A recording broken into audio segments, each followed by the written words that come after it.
This is going to be your description of a sleeper.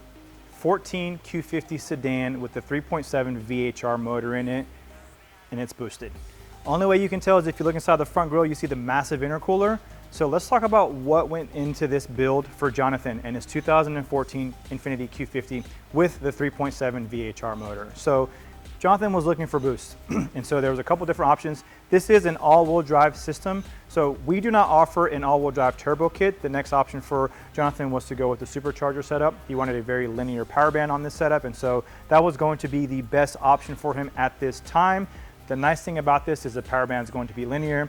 We're going to make the power that he wants, and so let's talk about exactly what entails in this actual build here. So it's our Soho V1 air-to-air supercharger setup, and we kind of tweaked it a little bit. We had to make a different intercooler setup on this vehicle because it did have the DOS setup on it, which is going to be the direct active steering module that sits right here and on the other side as well too. So the piping for the V1 was going to be a little bit different and wouldn't work.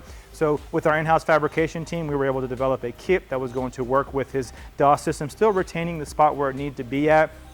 And this is what we came up with. So very similar as far as the piping that you see on our V1 in the engine bay. We had to use the still an intake manifold. And so the other components that were needed on this particular setup were the fueling components. So anytime you go with the supercharger setup, you're gonna need either the 1050cc injectors or the 1300cc injectors, depending on what kind of fuel you're trying to use.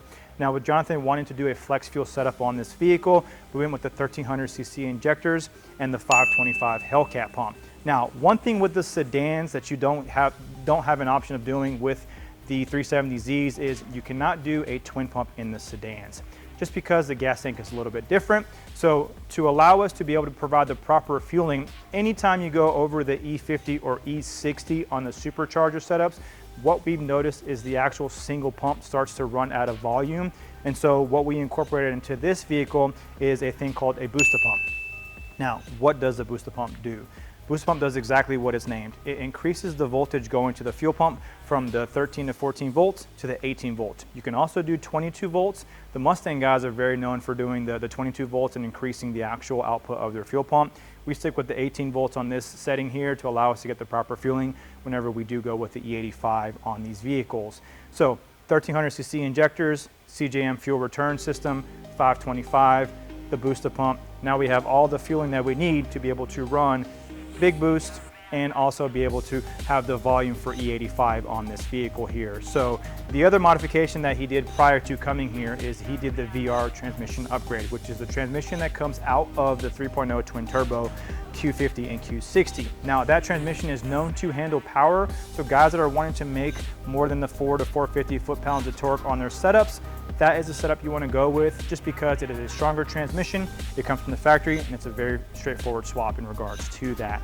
So full exhaust setup on this vehicle, supercharger kit. Let's talk about what kind of power this vehicle put down, because it also does have the Specialty Z Flex fuel kit that has been incorporated into the CJM fuel return system. So the first setting that we did is going to be the pump gas setting. So this has the 8-pound pulley, which is going to be the silver pulley.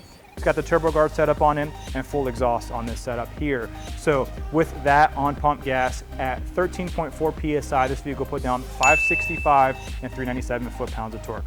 That's on pump gas, and it was very, very hot that day. So that is great power for pump gas. And you can see we revved it out and it made really good power. Now, after we did the pump gas, we incorporated some E90.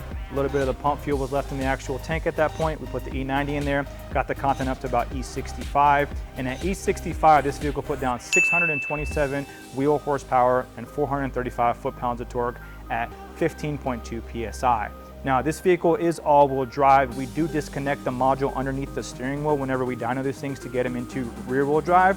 As many of you are aware, the all-wheel drive system in the Infiniti is not a true all-wheel drive system. It is an electronic system that anytime you go over 25 miles an hour, what happens is it reverts to the rear wheels 100% and then basically just adjusts if it starts to slip or anything like that. So very good power out of this vehicle. I mean, he's going to enjoy this. It is the all-wheel drive setup, so it'll be nice and fast. It does have our Soho catch can on here for the Q50. We do offer a catch can for the Q50 as well as a crash bar for the Q50, and I'll pan over everything with the bumper off so you can see how that setup looks. It's a very nice setup, so he's going to enjoy this. It does have our cog set up on the back end of it, so let's go for a ride with Justin and see what it does, and we'll get back to you.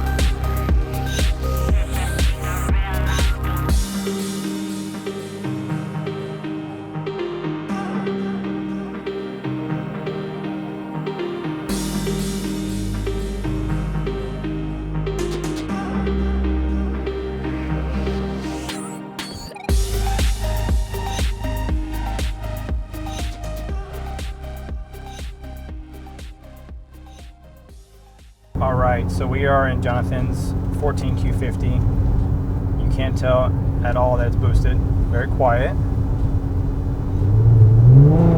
until you get on the gas. So 627 wheel is what it put down on E65. This should be a fun little car. It's a sneaky killer. It's one of the quieter air-to-air systems that we've done. Usually they'll have that surge, 2,500 to just under 3,500. This one is really quiet. Yeah, like we're cruising right now, and you can't even tell. All you hear is the exhaust. So until we'll really get on it here in Mexico, which will be real fun. It's my favorite place. Oh yeah, especially this season. It's nice outside. Nice and cool. Nice crisp 75 degrees here in Charlotte. So it should be a fun little drive here once you get past a little bit of this traffic. This also will have the custom traction control mapping on it too. So VR trans, quick shifts. So yeah, this will be he'll definitely surprise a lot of people with this thing. Not bad for 10% throttle.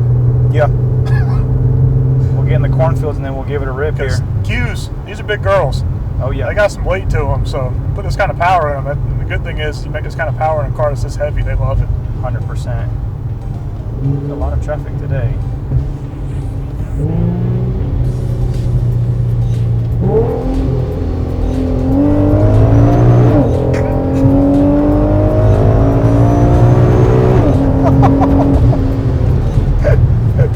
That's solid. Dude, that is so much fun. He's gonna enjoy that. It's very controlled. It's not dramatic. Like, it just hooks and books.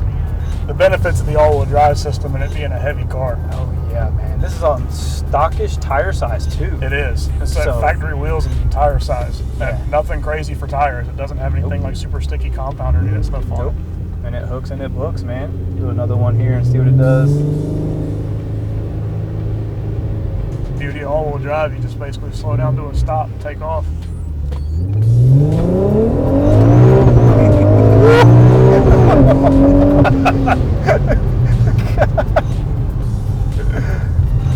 I love that linear power of the supercharger setup. I mean, it just pulls and it pulls and it pulls and it pulls and it keeps pulling. Yeah, and the shifts are doom, doom, doom. So that VR transmission combo is definitely the way to go with boost. And I'm shifting it, man. I don't have to. The cool thing is, it would act just like that if I just shifted it and let it do its own thing. Yep. No, he'll definitely enjoy this. So Jonathan, thanks for trusting us with your build. We'll catch you guys on the next one.